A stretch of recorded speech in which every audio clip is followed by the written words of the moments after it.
What up, y'all? It's your boy Dell-P. You now tuned in to Untold TV. Be sure to tap in. Salute. We got my man Dell-P in the building, man. Yes, indeed. Thank y'all for having me. No Appreciate doubt. it. Welcome to Untold. Man, thank y'all, man. This is a blessing right here. I see what y'all doing. I love the movement.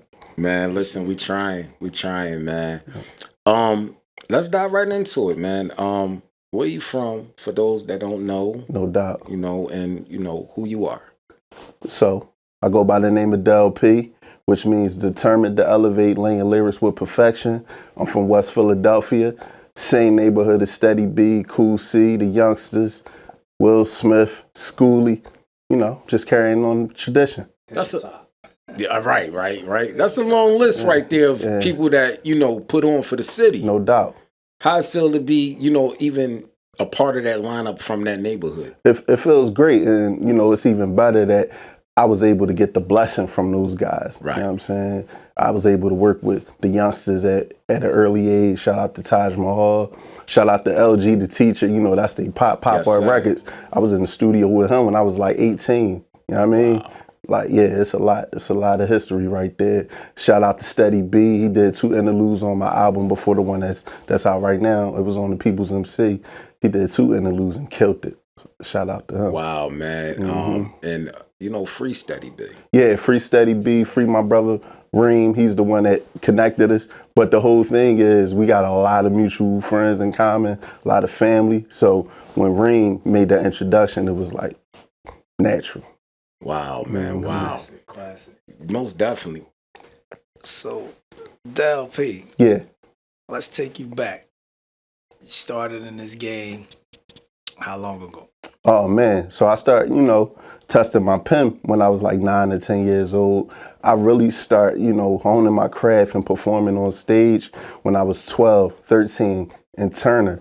When it was a group called Yo A-Cat that came to the school. They was doing a play, but it was a hip hop play. And, I was definitely intrigued by that. And at the end of the play, they was like, if y'all want to be down, y'all would meet us here after school. And I was one of the first ones up there. So, I got to meet Zukan, who did Ballin' from Jim Jones.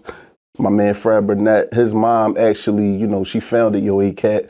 Woody Wood from 3 Times Dope was another, head honcho. And of course, rest in peace to my brother Air Smooth. Wow. Yeah, he was, my mentor. That's what's up. So, Oh, shout out to Dre the Great too. oh, yeah. Yeah, sure. Divine Beings. Man. You know what I'm saying? So not only in my neighborhood did I come from legends, when I was in school, I grew up with some hyenas. You know what I mean? How did you start? Like when did it take place, like for you to be a rapper? So I would say just listening to my uncle. Shout out to my Uncle Paul on my mom's side. Shout out to my Uncle Phil on my dad's side. And then I found out years later that my dad used to get busy. He ain't never tell me. My cousins had to tell me. So yeah, it was in the lineage. That's a real that's a real guy because you know back when I was doing my thing, I never wanted my kids or my mom and anything to know that side. Right, You know what I'm saying? right. I always wanted them to see another side of me. Gotcha. You know what I'm saying? Gotcha. So shout outs to your dad, man. Yeah, shout out to my pop. Shout out to my mom too. Real good with the writing. So both parents was cool with that. So you came up in this Rest battle. in peace. Okay, rest in peace. I'm sorry. Mm-hmm. You came up in this this battle era in Philadelphia, right? Was you in that circuit of the DVD era? So you know what? Shout out to Bob. Shout out to my man Big Star. I dabbled in it a couple times. I was one of those MCs that people wanted to see on them, but I wasn't on everyone because I was more into making songs. You know what I'm saying? Okay. But I did give some music to Big Star. Shout out to Star for putting one of my first big joints on what was that, Hell Up in Philly. Think About It with my man Skinny Pop. And we also Wash and Meek, he was the DJ for PD Free, the whole Ice City. You know what I'm saying? He was the first one to put me ever on the mixtape. Shout out to Wise. But I was also on Headshots 2.5. Yeah. You one of those artists is that as the game changed, you kind of like have your own lane and you slide through these cracks. No You doubt. slide through No these cracks. doubt. No Like doubt. you slide through the cracks of the Meek Mill eras, the Yeah. Vodka eras. Yeah. You know what I'm saying? Shout out to Vot, shout out to Cree. That's my era right there. Who that? I mean, Cree, Vodka, Forge. Yeah. Chink, Chico. You know what I mean? I would say Monster and Sean Brown. Those was the spitters that I was really, really digging back then. Wow. Yeah. And you didn't do too many of the on camera. Right. But when I YouTube did, it was a things. movie. It was a movie. For sure. Yeah, For sure. Yeah, shout out to Bob, shout out to Ben. They put me on there. I was on 24th and Norris, if you know anything about that. That's the headquarters, and we came out there and got busy one night. Yeah, for sure. Oh man. Mm-hmm. Who you work with? Oh, From man. Philly. From Let's Philly? start from Philly. All right, so if we're going to take it back, like I said, with Taj Mahal, with LG the Teacher, Petey Crack, Tracy Lee, legendary. The only MC that did something with Big. You know what I'm saying? So you already know. Not only he did something with Big, it was a battle. It was like this.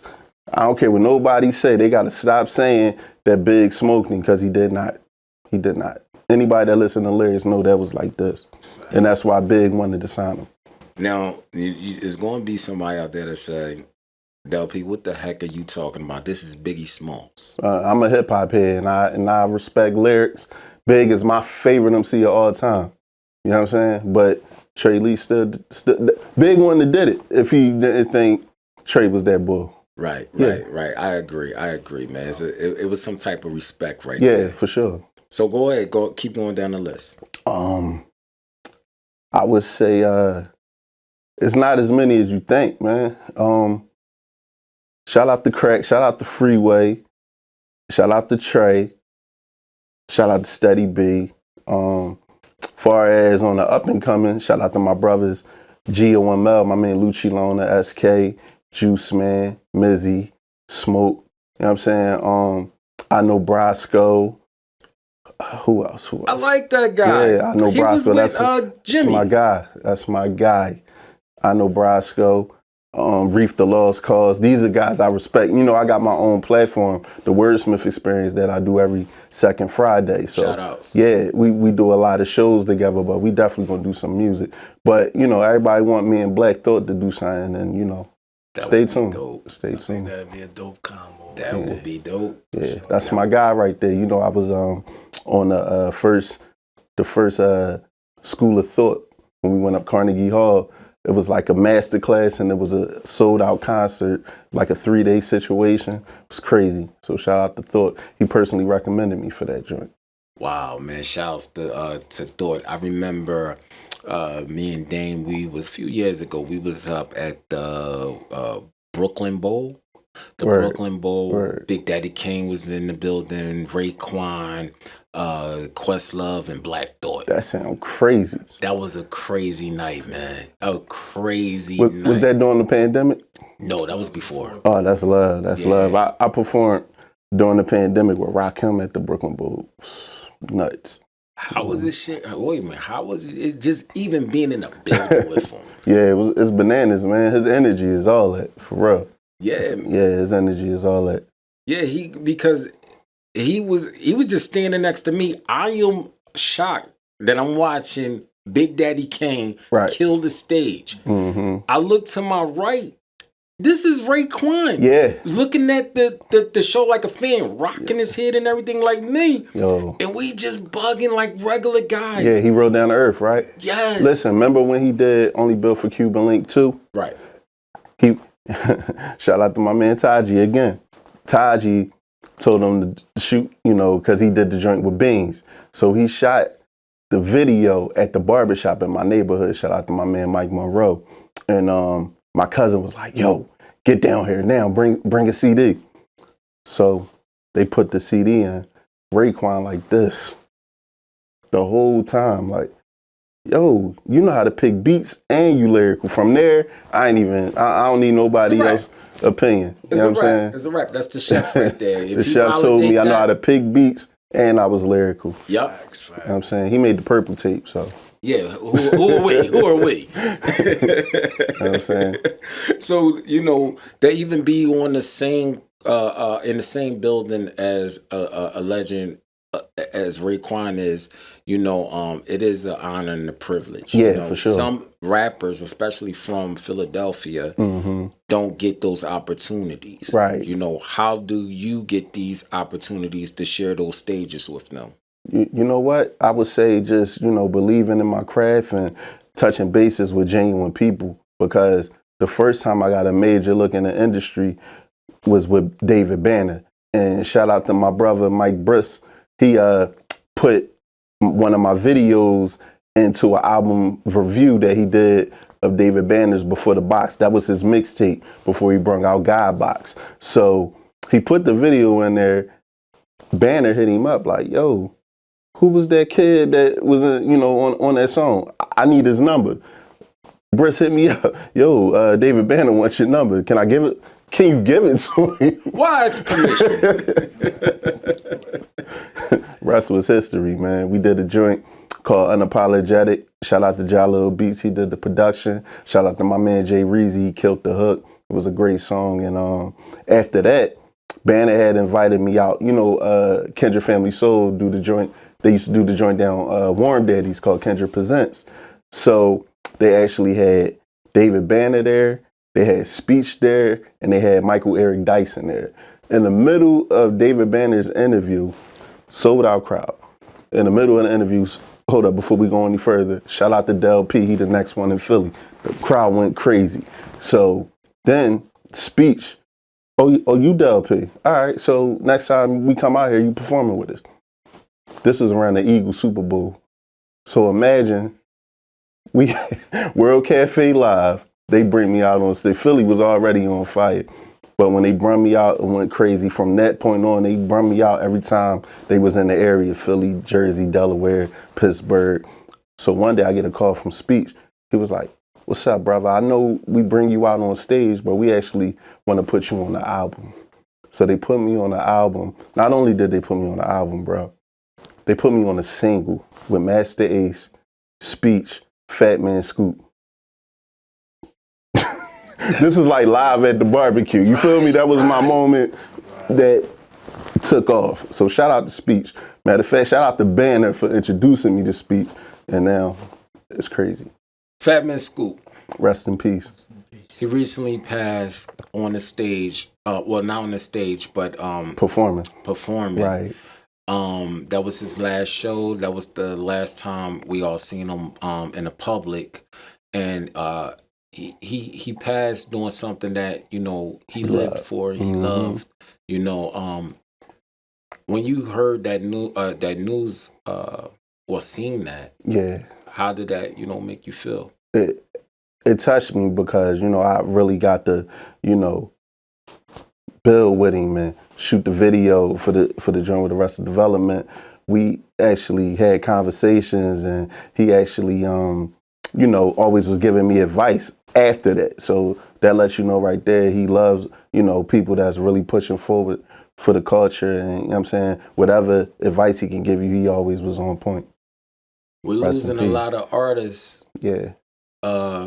From artists getting killed, artists being locked up, right, health conditions. Where do that leave not just the artists and their legacy, but do you ever wonder, like, where do that leave their family? Right. You know what? I really think that they need to do like a fund for like the artists that after a certain time they should be able to get benefits like SSI. They should have that for hip hop artists. And also I think they need to stop promoting this genocide. These young rappers out here getting killed and they getting money after their death or when they go to jail for 1,000,000 years. It's wild out here, bro. Yeah. Recently Nas had started a foundation. Yeah, shout out to Nas for that. You know what I mean? And, for Scarface. Yeah. And Rakim, yeah. And so it's like, we need something. I know it's an advocate here through the Grammys or through something of that sort, Hmm. where they have the funding, but I mean, you have to be able to be knowledgeable of that to for your health, Yeah, yeah, mentally and physically. You know no what I'm doubt. saying? Um, so what do you think now is going on with the youth that are rise to stardom? You think it's they mental health that is taking a toll of just doing the unforeseen things that's happening in music that never could imagine on my watch. You know what I'm Right. saying? What's your take? So I think first and foremost it's attention. They're not worrying about money no more. They're not worrying about success no more.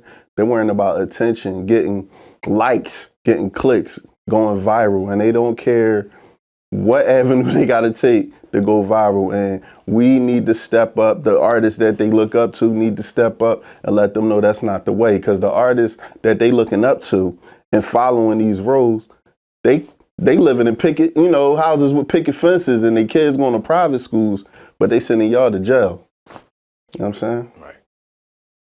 Jeezy, Yeah, he is trap or die. right.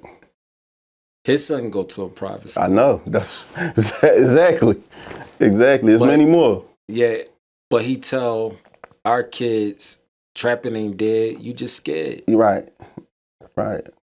Is that healthy for not just the black community, but just the world itself? It never been healthy. You know what I'm saying? And I say it's the labels for making that the end all be all. Like, oh, you got to talk about this to sell records. Oh, you got to talk about this if you want radio play. Like, I had meetings with labels that told me, oh, they want to hear about getting high.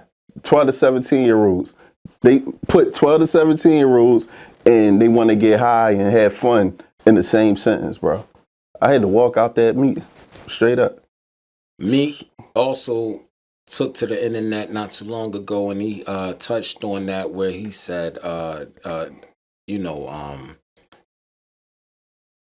you got to start making these type of records if you pretty much want to get seen and No heard, doubt. or be on these different type of levels in the game. Yeah, Why? it's crazy. They've been trying to water down the industry since like 2006, man. I had a personal personal invite meeting after I booked the session. I was at Larry Gould's studio. Mind you, it's the legendary Larry Gould, it's Richard Nichols, it's Black Thought. They sitting on the couch at Larry Gould's studio. I'm about to, blend. I'm about saying, all right, I'll holler at y'all. They like, no, you need to hear this.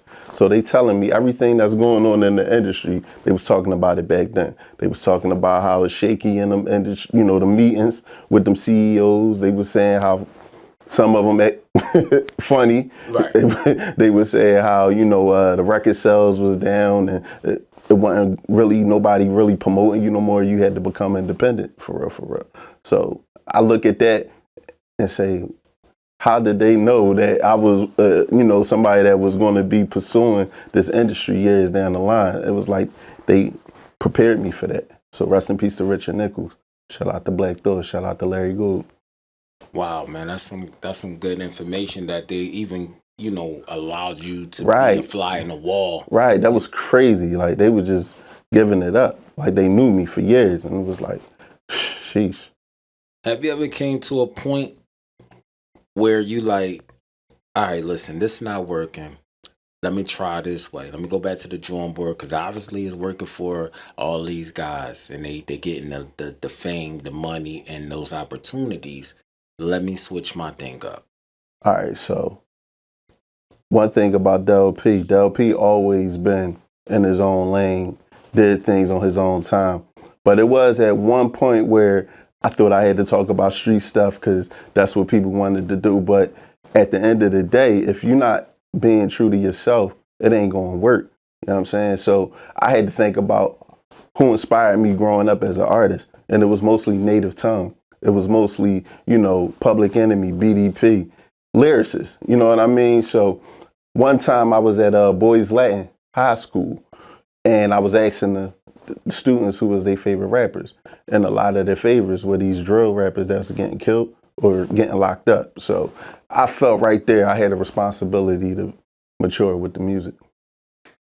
So being that you created your own bubble during the time that everybody was listening to drill, they had their favorite rappers. No doubt. Did you feel like it was gonna be a struggle with trying to be articulate and still stand your ground? No, you know what? I look at it like this. A lot of the drill rappers, they probably get the radio play. They might get all the views. But if you're looking at sales, it's Kendrick, it's Tyler the Creator, it's artists like that that's really selling, and they got like a core fan base, a loyal fan base that's not only going to just buy their records, going to buy their merch. They're going to come out to shows. So I feel as though if I got 10,000 loyal fans, that's way better than having 1 million views. You know what I'm saying? Facts. So, what was your studio process like creating your first album? My first album, man, that was sheesh.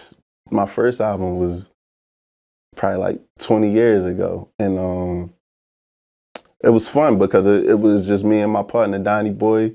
We was always, just cooking. We started in the basement on the karaoke machine, putting the the little tape, the tissue in the tape. We whatever we had to do to get our point across, we was doing that, man. We was on tape recorders.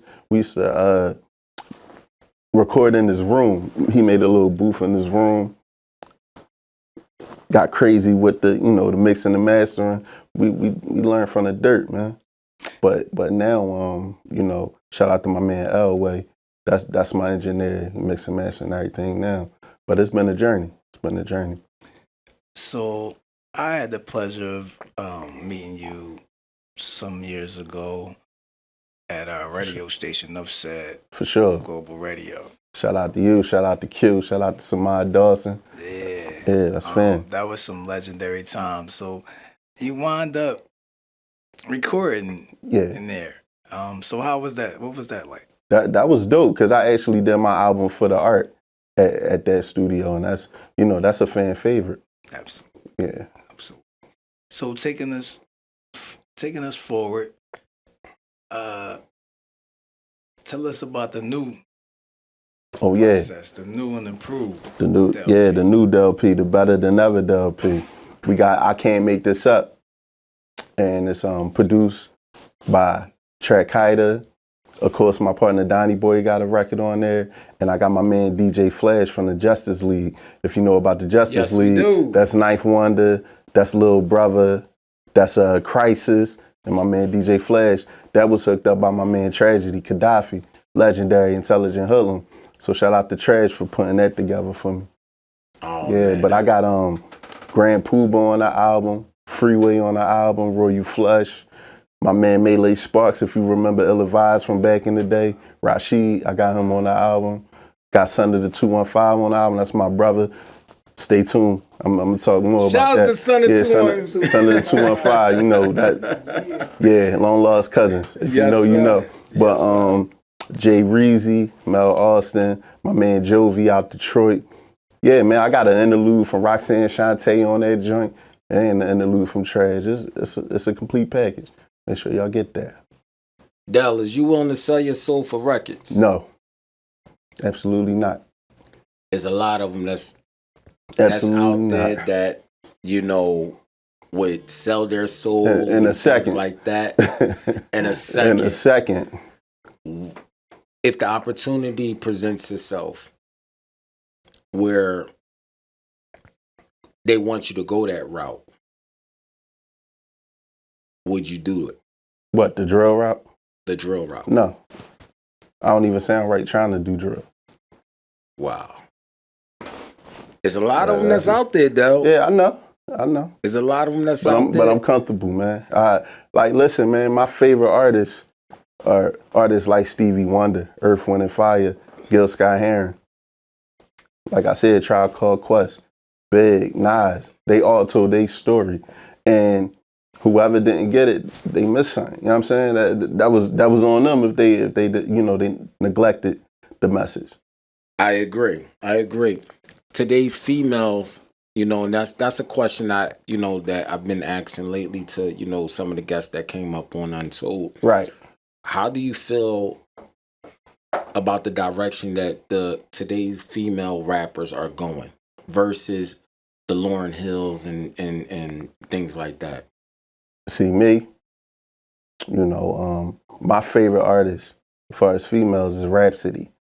Shouts to Shout out to Rhapsody. Rhapsody. Oh man. I don't think nobody touching Rhapsody in the industry right now. And I'm kind of like, I'm all for voting blue.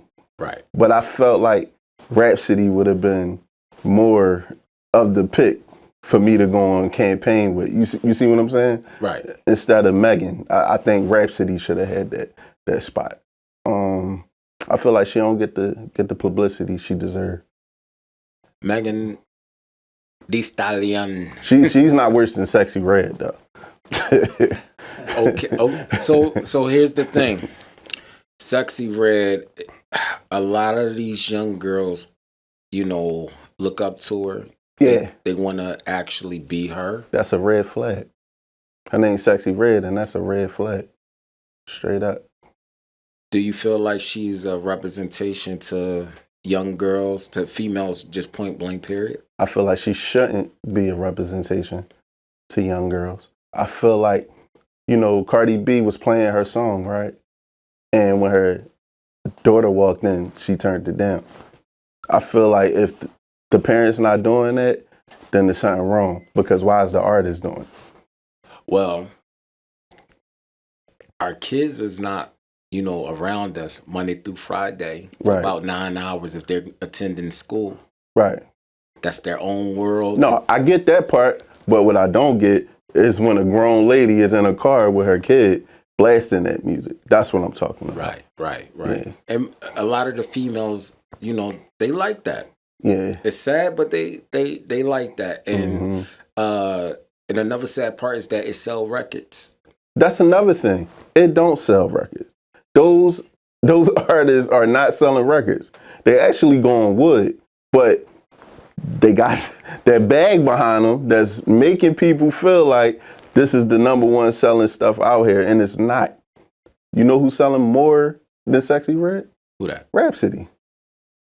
Quietly, though. You know what I'm saying? She's getting Grammys, not Sexy Red.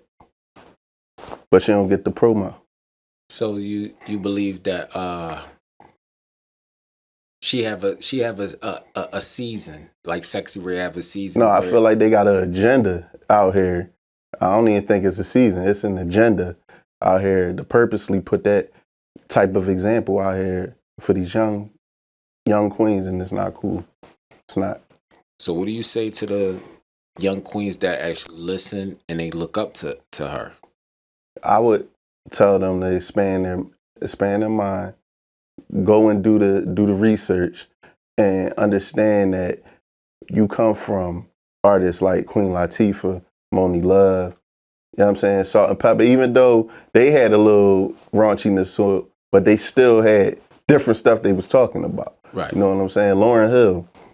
Like, yeah, just dig deeper.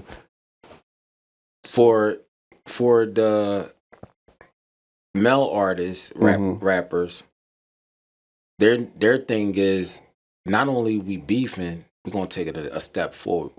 Let's start killing each other. Right. And telling on each other. Yeah, telling on each other. So now we got telling on ourselves, actually.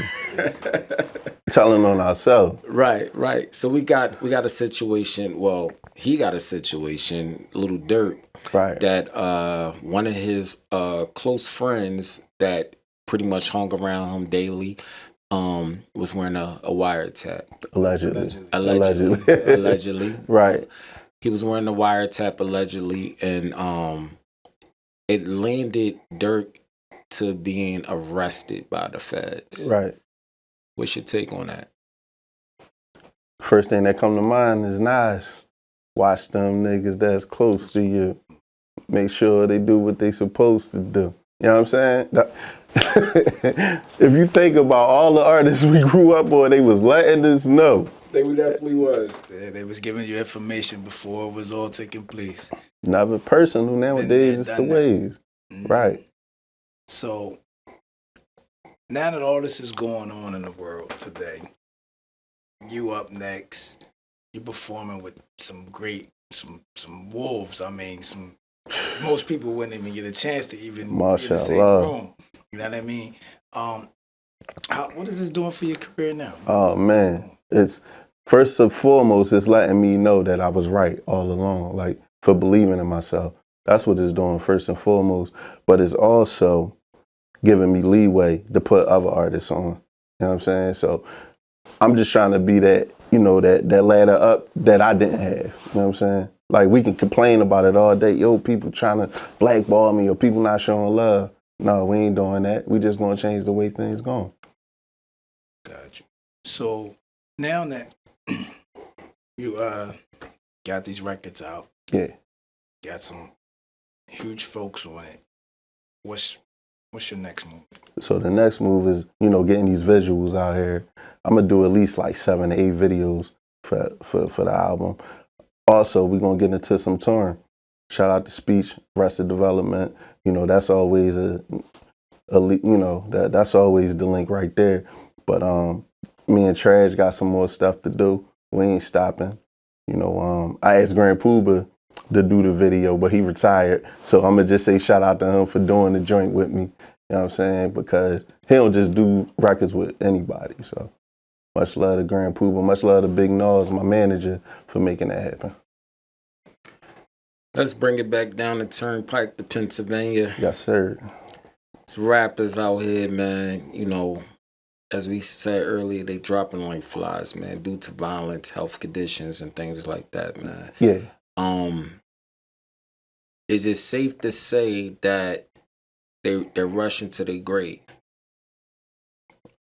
Yes, indeed. I would say that, and most importantly, they don't even know why they're rushing to the grave. Like if you ask them why they beefing, they don't even remember. It's crazy because you could go back a Throwback Thursday and see them in pictures with the people they was beefing with, calling them brother. So it's sad. Yeah, they rushing to the grave. Like I said, all for the wrong reasons. You doing 50 years for somebody who really don't care about you, that's not going to put money on your books, not going to visit you. Just think about it. Would you do prison time for someone that you don't know? Absolutely not.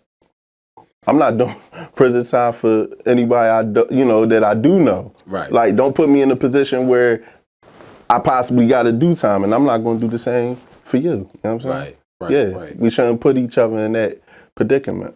Why do our community, and I'll say the black community, why do the black community put that stigma out there? Like, hey, listen, like that's thorough. Yeah, like it's thorough. And then like what type of achievement and award do you get for not telling? No type of reward. What you getting? A couple. Hopefully, you getting a couple people that that'll be in your corner to make sure you got a couple dollars on your books. But other than that, what are you getting? Nothing. Not getting nothing. It's sad, man, because it affects a lot of some good talented artists. Right. And they'll go and sit down and do all this time, man. And it's sad. Yeah. But the most sad thing is, not recently, but last year sometime we seen somebody that actually took the stand and ratted a whole group of guys from New York City out. Right. And not only that, he actually came out and he was proud of it. Right, and he was relevant. Like people still was entertaining this nonsense. It's like anything goes these days. As long as you got 1 million plus followers and you claim you got money, you be all right. And it's sad. It never would have flied back in the day. Never would have fly back in the day. It was like some unwritten. Never would have flew back in the day. Yeah, it was like a unwritten rule. Something that was pretty much that it was installed into, especially our community. Don't tell on your brother. Don't tell on your sister. Don't do this. Don't do that. You know what I'm saying? Right. My mom used to be like, don't be no teller. Yeah. At a young age. this is something that I was talking to somebody a few months ago about. Our old heads, they don't tell us the end game.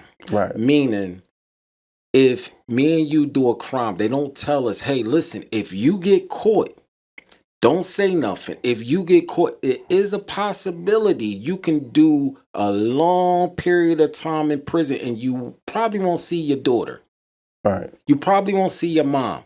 You'll probably rot in prison while they're out here and they could die. You can't attend the funeral, things like that. Why don't the old heads say that? I'm not sure, but I feel as though if they did say that, now the youngin got a choice. If I'm gonna go that route or be like, nah, I'm gonna go get a job. You know what I'm saying? They need to do that. I wish they would do that. Well, it's basically like this. In the era where I grew up in, it's basically about if you and me did a crime, Right. like he just said, it's pretty much this. That's a no snitching rule, cause me and you did the crime. Right. But the no snitching rule doesn't apply to somebody who did something to this child over here. Right. That's He's a what I'm civilian. saying. We didn't do no business together. Right. So I'm not snitching. Because that could be my child, that could be your child. Right. That could be your brother or your sister or your mother. You understand what I'm saying? Yeah. So I think people get confused with the no snitching rule. Mm-hmm. It's about if you got cold D's. Yeah. You play the role. Right. You know the consequences of your act. Right. You know what I'm saying? So what's your take on that? Like, man, being, you know. So my thing is stand what you do. That's my take on it. Stand what you do. Facts. It's like Wiz Gam said the other day to us, hey, if you locked up, don't call me on the phone. I'm in the streets. Right. Don't do that. They're gonna be tapped up. Right, exactly. If you don't know the game, don't play it. Right. You know what I'm saying? So Right. with that being said, you got the new album dropping. Yes, sir. Right? It's out. It's out now? On all digital platforms. All right, cool. I recommend people to go on Bandcamp because that's, we trying to go direct to consumer. The streams is cool, but on Bandcamp they can purchase it, and that lets me know that y'all really support the brand, support the movement. I like that. You the second person that I heard that from, Bandcamp. Yeah. It's a way, and stop me if I'm wrong, it's a way where the artist can actually see not only who is the consumer that's playing and purchasing their music, but it go directly to them. It goes directly to the artist. And also, say I put it up for $10. Somebody might feel like, yo, he worth more than that. And they can put more money. So, example, somebody that barely knew me for 2 years one time said, I'm going to pay this guy $1,000 for his album because I love his movement. Like, that's unheard of. Like, it's people that you don't know that'll buy that for $1,000, and there's people next door to you that'll just ignore it. You know what I'm saying? So it'll let you know who. So go on Bandcamp to grab that album. Now, is your music on Spotify, YouTube Music? Yeah, it's on all digital platforms, but Bandcamp is the bread and butter. Okay. Yeah. So. Oh, and also, I got the download cards. Shout out to Music Notch. Any artists that want to get the download cards where they can just go on the phone, they can scan the download card to your phone, and the album will pop up like that. So get with Music Notch. I like that. Yeah, that's another direct to consumer. Shout out to Skeet. Shout out to Jay. Go get them download cards. Now, music is on Bandcamp. Yes, sir. You're getting the direct money, to yourself from the people that's purchasing your single or your album. Why put it on Spotify and Apple? That's just for the lazy people. Seriously, because people just want to be newsy sometimes and stream your music, but also it's for the playlist. That's another reason I put it up on the Spotify. Shout out to Spotify too. They put my album on I don't know how many playlists and mix shows, so it's definitely working for me. You know what I mean? Now, what is the benefit of having that there? What, Spotify? Spotify, Apple Music. like I said, the DJs get it. You know what I'm saying? And put it in their mix shows. So that's definitely an avenue I would advise artists to try to get on them playlists. Who are you listening to that's from Philly? From Philly? Yeah. Son of the 215, Mad Squabbles, I know Brasco, well, the whole 215 UFO. That's my man Aaron Shakur. That's my man Kai. That's my man Radio Saheem. My man Yikes. Reef the Lost Cause. Forever Telling Made. RA Certified. Man, I can keep naming people. It'll be all night. Right. You know what I'm saying? I support Philly. My man Screw Tape. We got what's my other man name that's vicious? Skinny Pop, Raw Buck, D Jones, Saint Basil, Aaron, Amir Ali, D West. Yeah, man. Shout out to Philly. The list go on. It go on and on and on. For sure. My brother's own boy Mary, he's a beast. Stay tuned for his own boy Mary. For sure. Do you feel like you get overlooked? I would say Philly could do better, but I'm being embraced by the world. But Philly definitely could do better. Do you believe that Meek should have embraced the Philly scene far as label wise? Not handout wise, label wise. I think he did. I think he did do his label situation. I can't speak for, everybody else, but I feel like he did his thing. I feel like he put a couple people on some records, took them to the radio. Like, you supposed to do what you got to do after that. Like, he give you the look, you got to run with it. It's like, so artists, not putting in the work, they got the look, but right. It's like, it's what you gonna do with the opportunity after that. Facts. So you think Philly has lost its momentum as far as on the business aspect? There's no movement here. I feel like it's a lot of for self situations going on, and we shouldn't always have to go up top to New York. We shouldn't have to feel like we gotta go to the A. For what? When New York is right there. You're like, you know what I'm saying? They gotta come up here to go to New York to get a deal. So why we gotta go all the way down to A for support? Like, I feel like it's enough firepower in the city where we should have our own Def Jam in Philly. If you think about it, there's some power brokers in this city that's from this city. They might not live here, but they can have a label here if they wanted to. Do you still think that artists need a label? No, not for real. Not for real, but it would be a great thing to have. It'd be a privilege. It'll give these artists hope in the city to feel like, yeah, we can go downtown, such and such, see if we can get a deal with, you know what I mean? So what would a deal, if it was you, and you had that opportunity to do a deal with a label, what would you need them for? Right now, I would say it would have to make sense. It would basically be for the promo or the just the, I guess, the benefits of having a label behind you. You feel me? Like, yeah, it'd be cool to just let the label do the things it do as far as promo, marketing, and let me just be the artist. But I'ma still jump in. No, I want it like this. I want it like that. So I might as well just stay indie for real. So you can kind of mesh with the artist development. Yeah, for sure. I'm an A&R at heart. Right. And that's what today's artists are missing. That's definitely what they missing.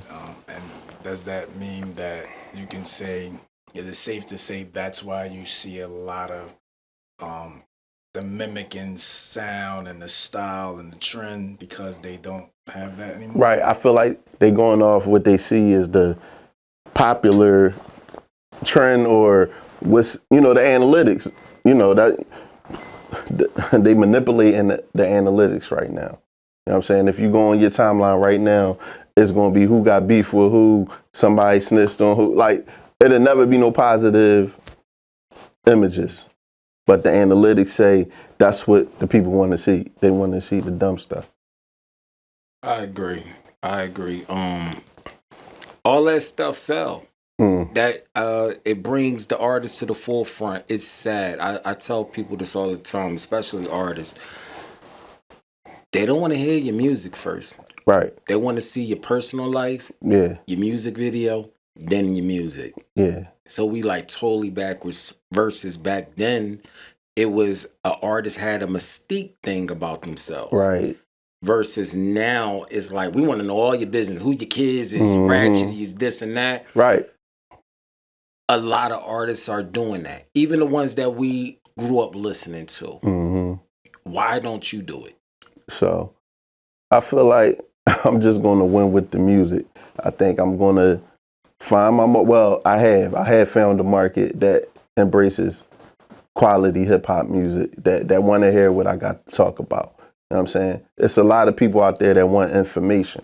So I'm going to just provide it for them. That was a good political answer. So it's safe to say that the lyrics are coming back. Yeah, for sure. The bars is definitely coming back. All right. And you're definitely prepared to bring a protege. You're building up a camp, a movement. Absolutely. And, I want to definitely see a lot of that from you, you know what I mean? Because I I've definitely watched got your you. movement, for a few years now, and I'm like, wow, Dell-P is making moves. Man, appreciate that. You know what I'm saying? Appreciate that. So what's next for you? So what's next? The Wordsmith Experience. We're going to try to make that a full-blown festival, yearly festival with all Philly artists. Maybe a couple out-of-town artists that get busy, but they underground. It's going to be for the underground artists. Maybe, I might call speech or might call trash, like come through, but it's going to be for the independent artists. But we're going to make that a yearly festival. That's the next mission. If you had your own label, somebody gave you a big check and said, hey man, listen, we need a record label planted here in Philadelphia. Right. What are some of the things that you would start with and you would want to accomplish with the artist directly? Okay, so first of all, I'm looking for young artists. I won't say conscious music, but I would say reality talk. Got you. You know what I'm saying? That remind me of myself, those type of artists. You got to be willing to work as much as I'm going to work for you. Like, I shouldn't be outworking you. You feel me? Right. Yeah. Right. And just be, willing to learn. You gonna bring it back? Who laughed at us? Was the Wiz laugh? We gonna bring it back to the Pico area where they used to rap in the music videos? No, you know what? Like a raucous, it'd be like a raucous lyricist lounge type situation. Yeah, for sure.